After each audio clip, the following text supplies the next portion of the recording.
Are you sure this isn't too close?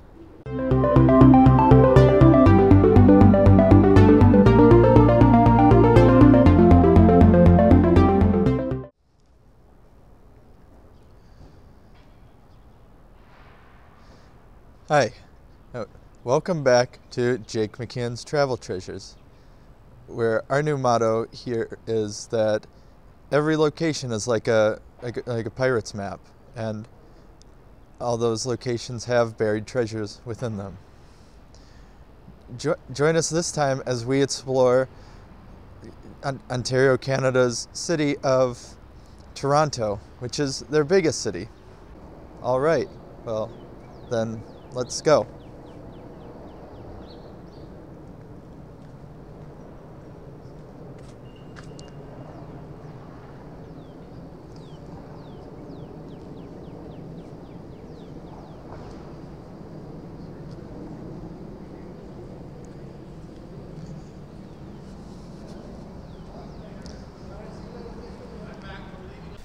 Toronto was founded in 1750 as Fort Rawley, and currently has 2.73 million people as a statistic made in 2016.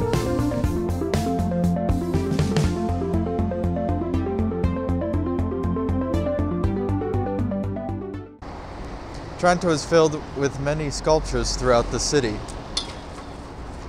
That's why it is known as Canada's leading city for art, entertainment, television, film, music, and other arts. So throughout this, you may spot some of Toronto's wonderful artistic treasures. Let's keep exploring, shall we?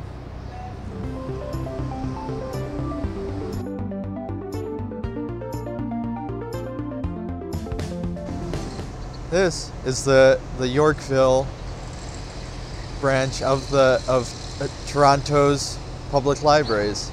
This is the oldest of the buildings, of the library buildings, constructed in 1903. It was one of four.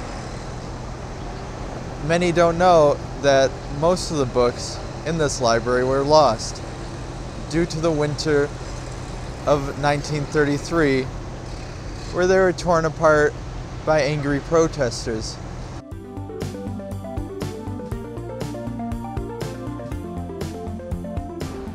This is the great CAA Theatre, located in Toronto. As you can see, it has earned itself much success and even has a membership program.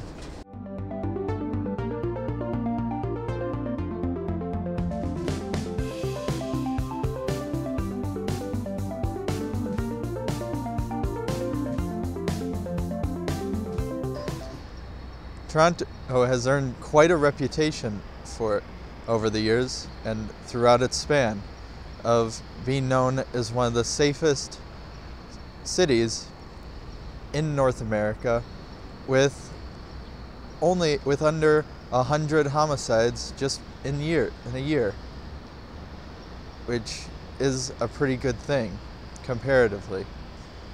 It's also one of the cleanest, and considered at many times the cleanest, metropolitan city in the world, where they focus heavily on community outreach and recycling, even without giving any sort of money back for bottles and cans.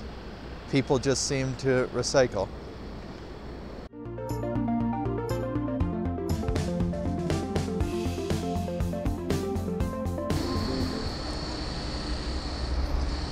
A classic staple of the Canadian diet is known as poutine, which are French fries, or mainly French fries, but can be tater tots or other types of potato that are fried, covered in a beef gravy with cheese curds. Like this one is from Quebec.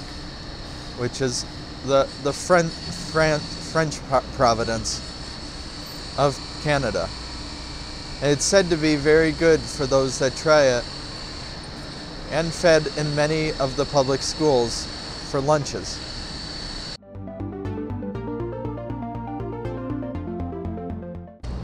Well, you also find another Canadian staple littered throughout the city are Tim Hortons.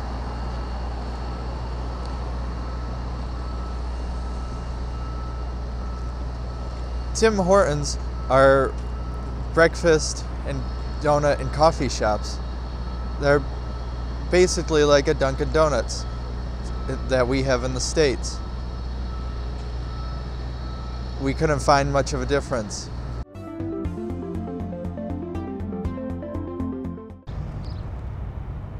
We are currently standing in the village of Yorkville, which was established in 1853 by a group of community members that wanted to keep the section of the city unique and a wonderful place for their family, as you can see by the wonderful architecture around. In the 20th century, Bud Sugarman decided to use his interior design techniques and make sure this part of the city was left feeling unique and homey, as you can see by looking around with the architecture. And when you hear Canadians talk to each other, you will find they honor Bud by calling him the mayor of Yorkville and by saying Bud. Like, for example, "Hey there, Bud," or "What are you doing today, Bud?" For those of you that are not interested in the arts that Canada has to offer, you can come see the many sports teams that play through with other Canadian teams or even American teams, such as the Maple Leafs for hockey, the Raptors for basketball, and the world famous Blue Jays for baseball, that have won, I believe, at least one World Series, if not two.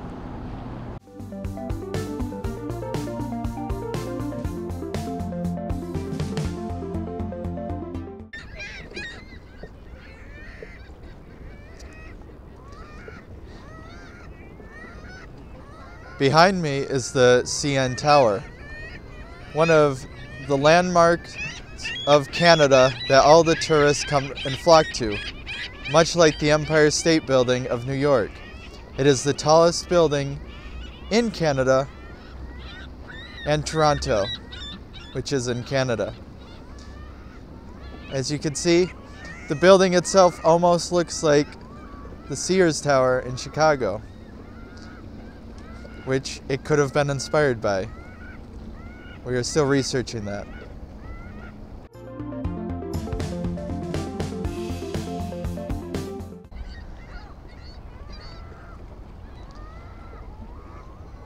Toronto is known for being on its gorgeous waterfront with its aquatic life and marinas. As you can tell, sitting on here, they have benches and chairs for the public to sit and look out across the lakes, where you can see the harbors, other boats, planes, and many seagulls.